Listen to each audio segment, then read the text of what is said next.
What if thriving wasn't about getting life perfect? but learning to find peace and purpose right in the mess. I'm Kelsey. And I'm Tom, and we walked away from the version of life that looked right to build one that feels alive. We'll talk about the beauty and the struggle, from parenting and marriage to faith, well-being and travel. This is The Whole of Us. What do you do when the dream no longer fits? Man, this is a question we've been asking ourselves for a little while now. 4 years ago, we sold a business and we had big dreams, not just for the business, but an expanded dream associated to what you were currently doing. Yeah. And we had it down to like different practitioners we'd want to work with. We were looking at land to buy. Yeah. We were all with in. lawyers. We had All the whole in. thing. Yeah, the dream was becoming a reality, and it was a dream that wasn't like a kind of a overnight thing that we'd come across. It was years. It was a decade of work that had gone into my development as a practitioner, and then the networks and the community that we'd built around us, and the vision that had expanded beyond even what we thought was reasonable to this extravagant thing that we could see the incredible beauty, could see the way that it would have impact in the world around us, in our community, small and large, could see the way that it could grow. It was like you could map out the 5, 10, 20, 50-year plan with it, and it was stunning.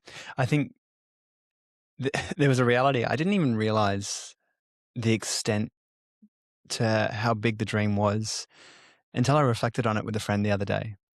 And in conversation, actually starting to pull out all of the pieces that I was already putting in place, all of the things that I'd already thought through, and going, it wasn't just this kind of on the wall, hopeful thing one day. It was happening.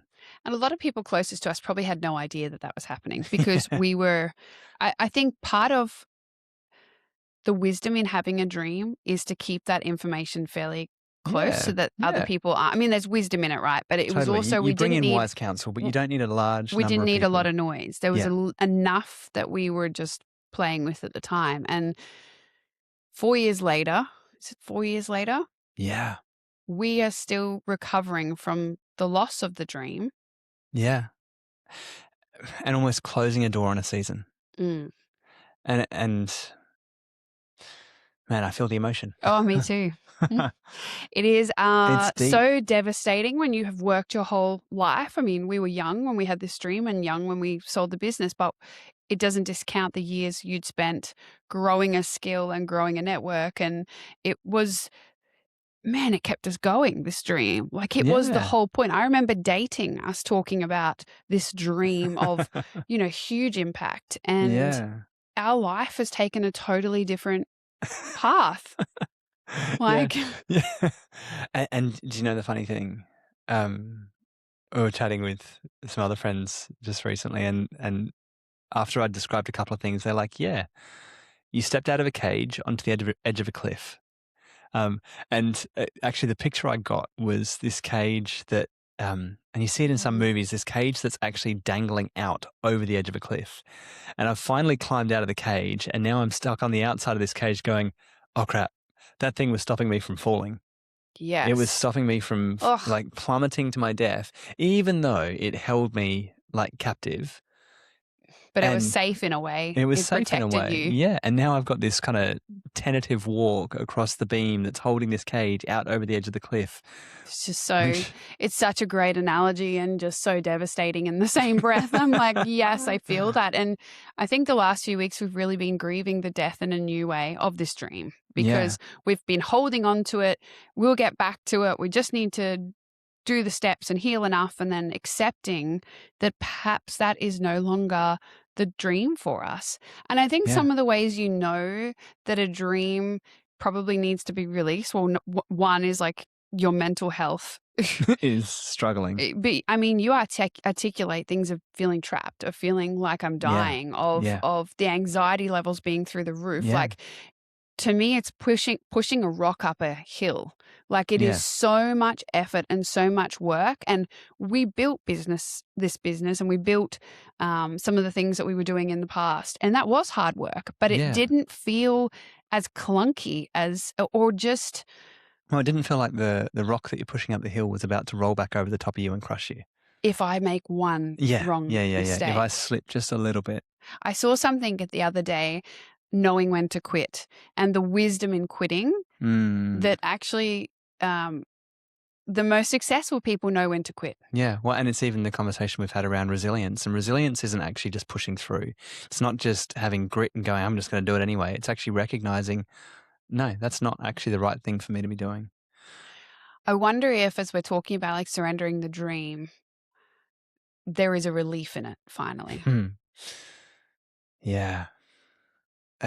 Like, you're absolutely right.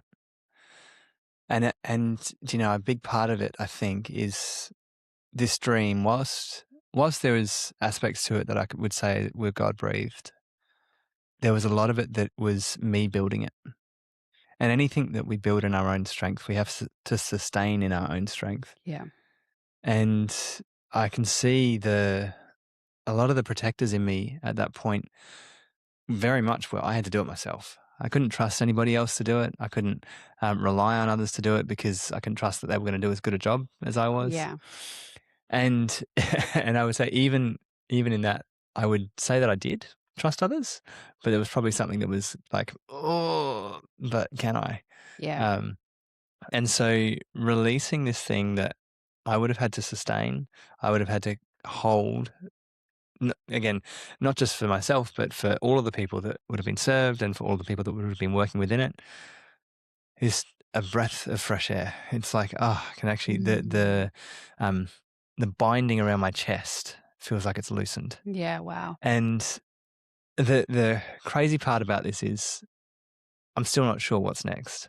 And this is, I think, that the challenging thing of when you recognize that a dream that you've held is starting to crush you, recognizing that actually it's not the thing to carry on with, but not knowing what next looks like. You are literally on the cliff edge. Yeah.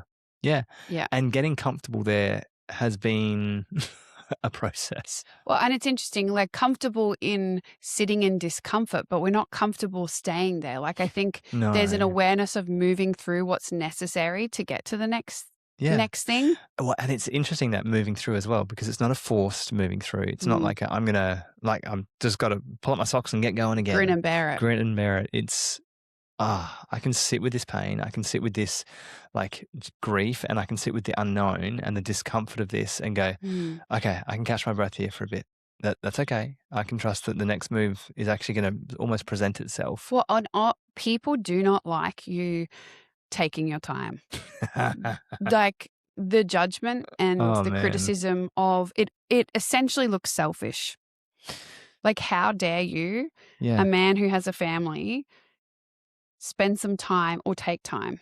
Like, and I understand. I think people are just baffled because just push on, Tom. Like, just get over it. The thing is, you reached a point that you could no longer do that. No, well, that's it. A point that I was literally crushed by the rock.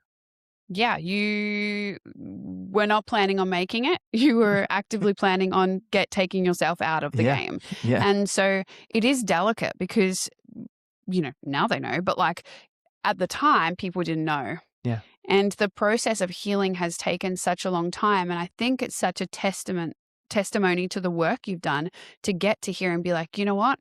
I'm no longer entertaining that dream. It was crushing me. It was not for me. Yes.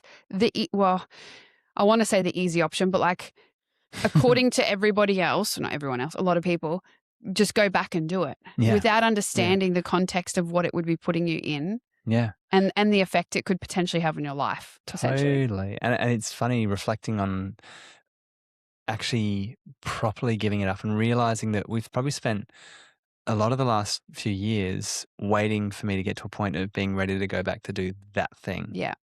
Being ready to step back into the role that I was in, step back into the capacity that I had, step back into the ability that was there. When in actual fact, holding on to that, but soon you'll be ready, soon, was preventing further healing.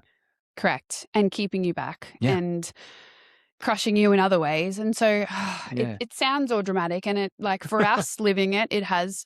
It's certainly been dramatic at times. Well, it's difficult to articulate, and obviously there's information missing in this conversation privacy reasons and all the things.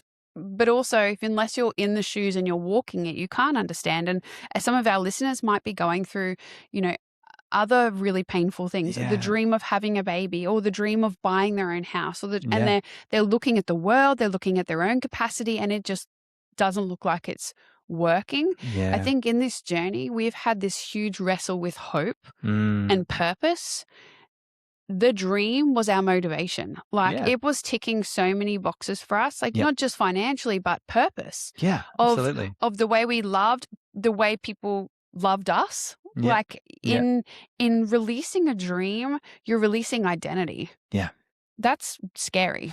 Yeah, well, it takes then going, am I actually comfortable with myself without having that thing? Can I love me when nobody else does? Yeah. And we actually saw that when you stepped away from what you were doing, we lost friends and involvement of people really closest to us because you no longer fit the picture of what they expected from me.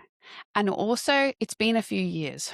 Yeah. People get weary when it's chronic, Yeah. when you're just not getting on with it and doing what they think you should be doing. People are like, okay, I've had enough. And that's a real thing. Totally. Carers fatigue. There's a reality as well that it is easy to get stuck in this place. Totally. It's so easy to fall into the victim pit and just stay there, which I think there's, again, a moment where that's like, you got to grieve and you got to feel like the weight of pain that is there. And that's not where we've stayed. That's not where I've stayed. It's No, at all. And in fact, I would say I am incredibly proud of you, the way that you have been able to not only sit with the vulnerability. I think especially for a man who has this, the world has this idea of what it is to be successful and what it is to look after your family or all the things, or even just what weakness looks like in a man. According to the world, this is incredible weakness. And yet the reality is it's incredible strength. Yeah. It's to be able to sit with your deepest, darkest pain and traumas and really your failures in life and not let it consume you or impact your identity. What a courageous thing to strip back all these layers of who you are as a man and still be worthy. Yeah. I really appreciate you saying that.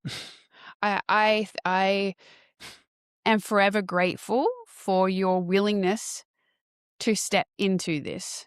I know it was very forced a lot of times. You didn't have a choice up to a certain level, but you could have exited out and that would have made sense. Yeah. The pain you were in. You could have left us because this just, you're not only having to deal with your own fear, but mine. Watching my husband be unwell, watching you grapple with purpose and life and identity and not do what I want you to do. Just go back out and do what you were doing before. And also seeing the ability of you to listen to yourself and be like, I might be able to do that for a time. And then it comes crushing down again in possibly a pretty catastrophic way. Yeah. That is really crappy to sit with your own limitations and listen to what you actually need. I think of the generational impact of you going after healing, of both of us going after healing for our kids. We talk about this a lot because the last few years has just been some of the best times of our life and some of the hardest times of our life. And I can't imagine it being harder than that because we were shells of who we are. Yeah. Thinking about finally putting a lid on the dream the last few months, our ability to cope with that, yes, relief, yes, finally we can move on with our life, all the things. Yeah. If we had done that 3 years ago, we would have fallen apart because we did fall apart and we still had this thing in our pocket. Oh no, we'll just get better and then you can go back to it. Well, now that's no longer an option. Yeah.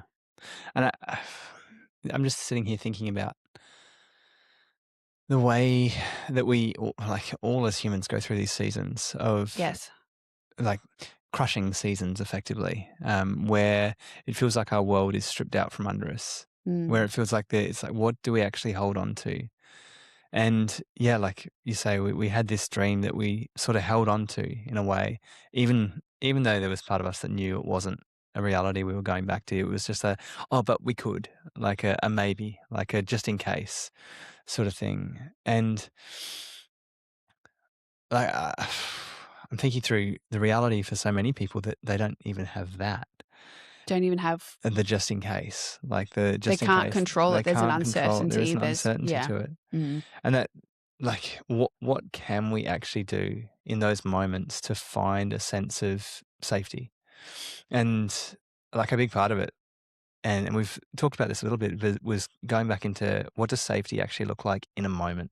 Yeah. Because the big picture so often is way out of our control. And like we were talking about just recently, the wars that are going on, the rising costs of living, the AI changes, all of the stuff that is happening in the world that feels and fast and just a swirl, like consuming, swirling, but so out of our control. Like we literally can do nothing about these things.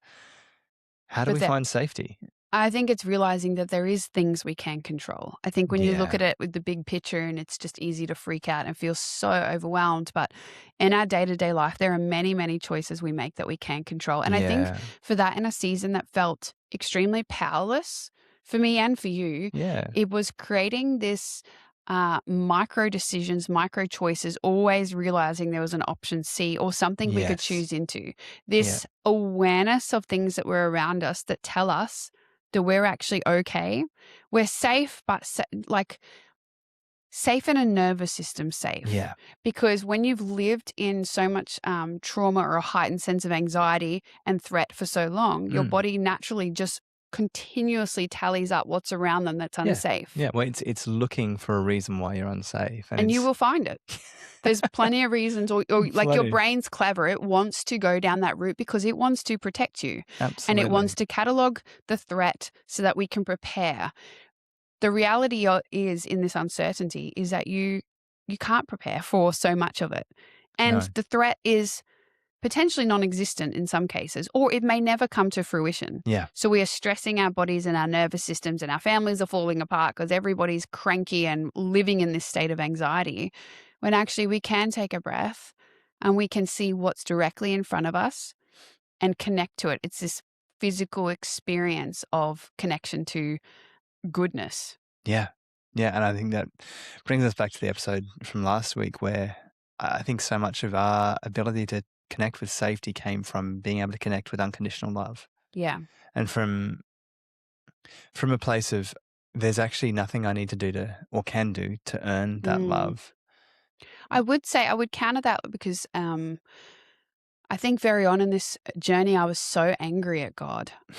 And so that concept of God didn't feel safe to me. And so, yes, what you're saying was this connection to love, but I'm just thinking of listeners out there who might not feel that they can trust God or might not, you might logically know, yes, I'm supposed to trust God, but when you sit with your heart, you're like, wow, actually I have a real distrust and I'm blaming God for things. Yeah. Our experience is God's not in a rush. No. Well, the pace of love is slow. Yeah. And so that tenderness and safety really built in us over the last few years. Totally. And the foundation looks completely different now. Yeah. Well, it was that gradual moment by moment. Right now, that love feels really, really unsafe. Yes. Can I just sit like 50 meters from it and it just be over there and I just be able to look at it and go, okay, I can see it there, but it doesn't need to come near. It doesn't need to touch. It doesn't need to. Because love doesn't force you. It's accepting of where you're at. No, and that's it. We so often imagine love as this thing that runs up and wraps us up and like pressures itself and goes, it's going to be okay. Everything's going to be fine. And that's not what we've experienced. No, that requires abandoning yourself. Yeah. And that's not love for yourself or from the source of love. There's so many threads this conversation could go. And I mean, we started talking about a dream, but I think a natural flow on of talking about surrendering the dream is that middle ground. Yeah. And what are we doing now? I think initially, after running so fast paced and with all of the things we were processing, slowing down felt like so much threat. Totally. We avoided it for a good while.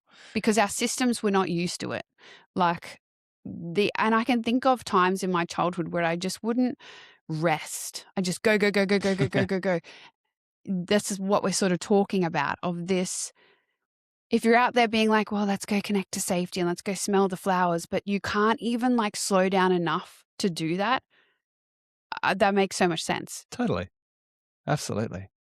Yeah, I think when we're conditioned to run at a crazy pace in this world, and it is so challenging to break out of that. And look, we've had the grace on this season to consciously step away from a lot of the pace. But I would also say that's made healing harder at times because we haven't had a distraction. It's true. I mean, we've still been working and doing like I'm working and doing bits and pieces, homeschooling kids and travel or lots of things, but it's not looked like it used to look. So what do you do in the waiting season? Like when a dream is finished, are we just trying to create another dream? I know I've definitely tried to force that. It's felt very easy to want to create something new, to think about all the things that I and we could be doing and the ways that that could turn into meaningful income and to purpose, and it's exhausting. The round and round in your brain of trying to make it all work is so tiring. And it's interesting as well. I think having come from a season where, as you said, we've been so untethered from a lot of things and removed the security that we held in a lot of things and removed the things that were driving us forward. Anything that we look at moving forwards does just feel scary naturally, even if it's a good thing. So very easy to try and create our own things, or to even just push something that I think because there's just a desperation. There's like, I've got to figure this out right now. Yeah, desperation. No matter how you look at it, stepping into something new after the season of giving up a dream, right, is scary. Yeah, and we're not afraid of that. Like I think we've learnt these last few years that you don't ignore the fear, you sit with it, you understand it, you get curious about it, but it doesn't exclude you from then doing the thing. No. Like it's sort of like what we talked about last episode of, it's not abandoning yourself, but it's also not doing the hard things. Well, and it's this idea that regulation is not just being calm and zen all the time. It's like the ability to actually lean into the challenging thing, experience the discomfort that's there, and come back to a place of, and I'm okay. Yeah. So probably where we want to come to in this conversation, because we've talked around our experience a lot here, don't be afraid to give up the thing that you've actually been chasing for a long time even. Because the opposite is often true. You hear people be like, keep going. It could all, like, consistency is key. And we are huge advocates of that. Like tomorrow's the thing that could blow everything up and it's going to be great. But there is a point that it is time to surrender it. Yeah. And we've really honored that in the last few weeks. Yeah. We did a grieving ceremony. Oh, man. It was a lot of tears. Well, I was thinking, actually, my counselor said it would be a good idea. And I was like, maybe we'll get like a fire pit out and we'll write a few words down. And we actually got a bowl of water and wrote down the things that... what the dream represented. All of the beauty and the goodness and the security and the wonder that came from this incredible thing. Yeah. And then we got that paper that we'd written with pen, tore it up. We put in the water. I think the moment for me, I just really lost it when I put the paper in, the words, the pen, it literally disappeared. The ink dissolved off the page. And that I was so surprised at how gut-wrenching that was. Like I was like frantic almost, like it's disappearing. And I'm like, we're just, you're a crazy person. But it was so tender. The girls weren't here, bless, our neighbors looked after them, and we just sat there and had music on and had a candle lit and just sobbed for about an hour. And I think for both of us, it was surprising how deep that pain was. We've touched it a lot the last few years. It feels like it was a long time ago now in many regards. Like this thing, it's like, no, that was ages ago. We gave that up. It's like, oh no, the actual grief.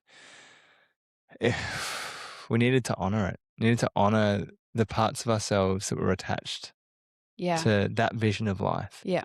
And needed to honor the vision itself and the way that we'd built so much security. It was honoring the work you had done the sacrifices you made during that season, how like a gratitude for it. Yeah. It was celebrating as well the like the study you'd done and the people you'd helped, and then also seeing the loss of that part of you, which was such a huge part of your life for a very long time. Yeah. It is so important to grieve a dream and grieve a loss so Yeah. that you can make way for the new. Yeah. And it's funny, like since doing that, the feeling of excitement that is only tiny right now. When you So just said that, I was like, small. oh yes, I feel that. Yeah. It's Relief. yeah, it's relief because it's finally putting something to rest, and the freedom that then comes from that of, oh, what could be next? We don't want to stay stagnant. We also feel like I don't want to kick down doors to get into the next Yes. room. Yeah. But it is knocking on doors, and Totally. we are. And actively putting ourselves out there and myself back out there. Like even this weekend I was at a conference and it was a health practitioner conference, and it was something that previously I would have thrived at. Yeah. I would have been whining and dining everyone and making all the connections and having all the conversations and speaking into things in a big way, and I found myself sitting back and just going, it's okay that this just feels really hard right now. Yeah. It's okay that actually this thing that I was part of me getting excited for has gotten to and gone, no, it's actually not I think what it we were was. hopeful that you would go and it would give you this Vision and this dream. This is what we're going to do Yeah. now, and it just wasn't quite that. And I think there's a No. real beauty in just accepting where you are. Yeah. It felt like, honestly, pulling off the side of the road to this like thing that you're stopping at, that you've built so much excitement around, this like site that you're like, oh, it's going to be amazing, we'll get to see it. And then you get It's there like and the go, Grand Canyon. Or something. yeah, and it's like this little creek running through a tiny little valley. You're like, oh, this is a bit naff. Yeah. And so I think it's again the idea of that little bit of excitement that's creeping back, and just the ability now to go, okay, I can hold these things slightly. I Yeah. can look at it and go, yeah, that was a big part of me, and that's okay. And also realizing that like the next thing doesn't have to tick all the boxes and be like the perfect dream. And Oh, that's what yeah. we've been doing, right? Like we Yeah, are yeah, doing yeah. things at the moment to make ends meet and continue growing and learning, all the things. Yeah. They count for something. Like there is something to be said about steps forward, Yes. about scooches in the right direction, Oh, and man. just trusting the process a little bit of, I think we've just learned as well while we traveled that the door does open. Like Yeah. trusting that it actually does work out okay, even when it really doesn't feel like it will. Which is a pretty crazy concept.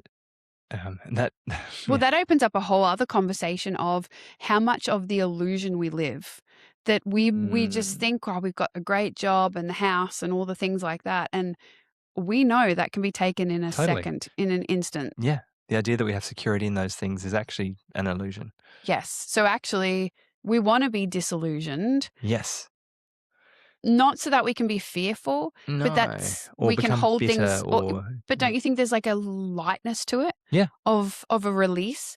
I remember times when we've had really good income, and I would actually be more anxious about money because I just think, oh my gosh, I got to hold on to this for the rainy season. Whereas I feel like we're like the last 4 years has been a manna from heaven season, enough for the week, enough for the day, and Yeah. you know, money would come in that would literally be exactly what we needed to go out again. And you're like, oh, there's no savings here. Yeah. We are, in the world right now, there's a lot of uncertainty and a lot of fear. And as we like hold the loss of this dream and move into the next season, and I think there is something to be said for this undying belief that it works out okay. Yeah. And living in that joy today. Not waiting for tomorrow. Yeah. Not waiting for the okay to happen. Well, it's this, the grass is greener. If we just go travel, we'll feel better. If we find a new husband, I'll feel better. Like, you know, all the things that we look at that is actually just a pain in us. Yeah. So much to be said for gratitude and what we have right now. Yeah. Which we continue to sink into moment by moment. Yeah. So sometimes I wonder about the listener as you're listening there and going, I'm just thinking, what relevance does all this have for them? And I don't know their season and I don't know what they're walking through. And I feel like for us, it's been a really unique season. It's sort of been lonely because there's not really other people around us going through this. But maybe it gives people permission. I don't know. Yeah. Well, to move through these seasons that feel, crushing, number one, or that feel like you've given up something that you've held on to. Or bewildering. Like, why is it not working out the way I'm praying for or hoping for? Totally. And to hold both the hopelessness in that and the hopefulness in that. Yes. That I don't understand this right now, but I'm going to continue to trust that in some ways this is going to work out okay. Or I can actually shift and change. That within us, we actually have the capacity to do way more than we can understand, imagine, or hope for. Yes. Sorry, I'm just thinking that there is no neat bow as we come to air, as we're like talking through this. And I wish I could get to the end and be like, oh my gosh, we surrendered our dream and all this happened and look at us now. We've made $1 million and da-da-da-da-da. That's not the story. No. And yet, if you asked us what we were like 4 years ago, running that business, doing the things we would do, we were unhappy. Yeah. We have grown and we have changed and we have transformed and we are happier. Yeah. We are a more connected family. And that's what I was going to say. It's not just happier. It is that embodied happiness. Like it's sunk deep into us. Totally imperfect. Totally like losing it every few days, but like me mostly. But I just, when life is hard now, I don't feel like we get to the end of our rope within seconds. Yeah. I feel like there is this confidence growing for the unexpected. 100%. There's a capacity to deal with uncertainty that feels, it's fiery. I think, yes, fiery is the word. Like I feel passionate. I almost feel like this, it's not rage, but it is this heat of looking at people in the midst of seasons that look really hopeless and being like, but there is hope. Yeah. Like there is no neat bow here, but there is testimony of God's faithfulness and testimony of how our marriage has been restored and our family's been restored. And the process of working out from, what felt like rock bottom to us to climbing back out again. Yeah. Taking day by day and little sidetracks. And I just feel overjoyed and gratitude for the journey. I think that's it. You don't make it. Like we get a couple $1 million and suddenly we're running a successful business. I don't see that now as success. Yeah. This is the success that we can sit in this space. It is uncomfortable and we're in the in-between. We're not there. We're not here and be okay. Totally. Not just okay, thriving. Yeah. And we want to do that with others. Yeah. Like to be able to sit in this space when others are going through this similar season, this similar uncertainty. It is a joy. It is a joy to hold the nuance of that space not push into it's all going to be fine and don't worry about it and not sit in just the heaviness and the hopelessness of it. Yeah, because even that comment of like, it's all going to be fine. It may not be according to what you define fine as. Exactly. And we've done that. We've really gone to worst case scenarios in a lot of it. And it has felt worst case scenario at some points and then something else happens and it's a breakthrough. There is hope here. And I think a lot of our conversation does come back to that because there was a time for you and for me that life felt hopeless. Yeah. And so if you're struggling or if you need some help, reach out, see a medical professional if that's someone you need to see, or just reach out to us. We would love to just sit with you in that space. Yeah. Honestly, these conversations are some of the most fun that we get to have. Yeah. It gets better than you could ever imagine. Yeah. Yeah. All right. We'll see you next. See you guys.